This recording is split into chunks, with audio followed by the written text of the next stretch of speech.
Welcome to new TV Telugu. వరుస కేసులు ఒకదాని తర్వాత ఒకటి, ఈ రోజు ఒకటి, రేపు మరొకటి. తదుపరి జాబితాలో ఎవరి పేరు వస్తుంది? వైసీపీ నేతల ఆలోచన ఇది. చెప్పాలంటే వైసీపీ నేతలకు ప్రభుత్వం షాక్ మీద షాక్ ఇస్తోంది. అధికారంలో ఉండగా వాళ్ళు చేసిన పనులకు ఇప్పుడు ప్రభుత్వం వెంటబడుతూ ఉండడంతో ఏం చేయాలో దిక్కుతోచక ఫ్యాన్ పార్టీ నేతలు దిక్కులు చూస్తున్నారు.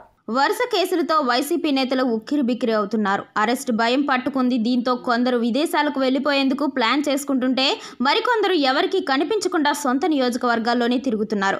ఇప్పటి వరకు వైసీపీలో చాలా మంది కీలక వ్యక్తులపై కేసులు నమోదు కాగా ఇప్పుడు మాజీ మంత్రులు రోజా, ధర్మాన కృష్ణదాస్ల వంతు వచ్చిందా అనే అనుమానాలు మొదలయ్యాయి. ఆడుదాం ఆంధ్ర స్కామ్లో వారిపై చర్యలు ఉంటాయని ప్రచారం రాజకీయ వేడిని పెంచుతోంది.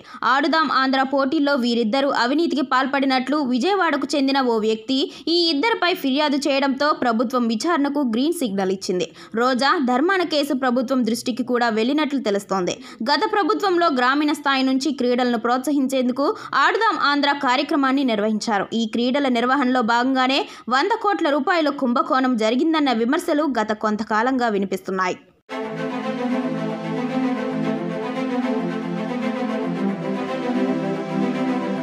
చంద్రబాబు ప్రభుత్వం అధికారంలోకి వచ్చిన వెంటనే ఈ ఆరోపణలు వచ్చినా ఇంతవరకు ఎవరికీ ఫిర్యాదు చేయలేదు. కానీ ఆంధ్ర స్కామ్పై అధికార ప్రతిపక్షాల మధ్య మాటల యుద్ధం నడుస్తోంది. కానీ ఆడుదాం ఆంధ్ర కార్యక్రమంపై ఎన్ని ఆరోపణలు చేసినా అప్పటి క్రీడా మంత్రిగా రోజా స్పందించలేదు. నిజానికి ఎన్నికల్లో ఓటమి తర్వాత రోజా రాజకీయ కార్యకలాపాలను పూర్తిగా తగ్గించేశారు.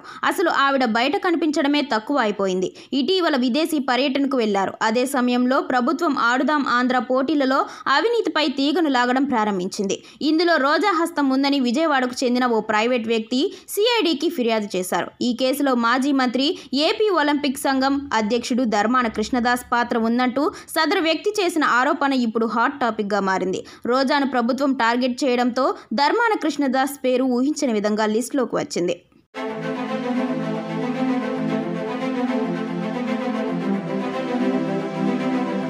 చంద్రబాబు సీఎంగా బాధ్యతలు చేపట్టిన తర్వాత వైసీపీ నేతలపై వరుసగా కేసులు నమోదవుతున్నాయి.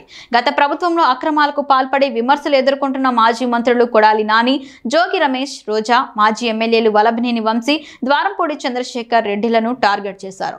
చంద్రబాబు కుటుంబంపై ఇష్టానుసారంగా మాట్లాడడమే కాకుండా హద్దులు మీరి ప్రవర్తించారని టీడీపీ ఆరోపిస్తోంది. అదే సమయంలో వీరికి సంబంధించిన అనేక ఉదంతాలు వెలుగులోకి వస్తున్నాయి.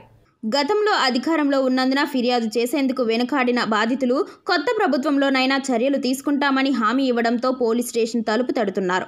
గతంలో టీడీపీ కార్యాలయాలపై దాడులకు సంబంధించి ప్రభుత్వం చర్యలు తీసుకునేందుకు సిద్ధమవుతుండగా కొడాలి, వల్లభనేని అజ్ఞాతంలోకి వెళ్లిపోయారు. మిగిలిన వారు ఎక్కడున్నారో తెలియదు. ఇక తాజాగా రోజాపై ప్రభుత్వం విచారణకు ఆదేశించడంతో ఈ ఫైర్ బ్రాండ్ నేత భవిష్యత్తుపై అనుమానాలు వ్యక్తమవుతున్నాయి.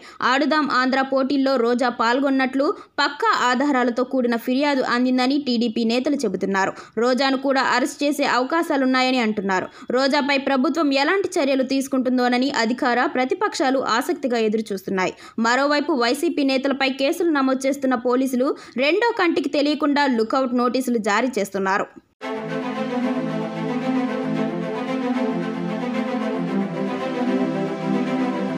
ఇప్పటి వరకు దేవినేని అవినాష్, చెవిరెడ్డి మోహిత్ రెడ్డిలపై లుకౌట్ నోటీసులు జారీ అయ్యాయి. చెవిరెడ్డిని బెంగళూరులో అడ్డుకోగా అవినాష్ను హైదరాబాద్లో అడ్డుకొని అక్కడి పోలీసులు ఏపీకి పంపించారు. ఇప్పటి వరకు ఎలాంటి లుకౌట్ నోటీసులు రాకపోవడంతో రోజా గత నెలలో విదేశీ పర్యటనకు వెళ్లారు. ఇప్పుడు సిఐడికి అందిన ఫిర్యాదుతో రోజాపై ఎఫ్ఐఆర్ నమోదైతే ఆమె దేశం విడిచి వెళ్లే అవకాశాలు పోతాయి.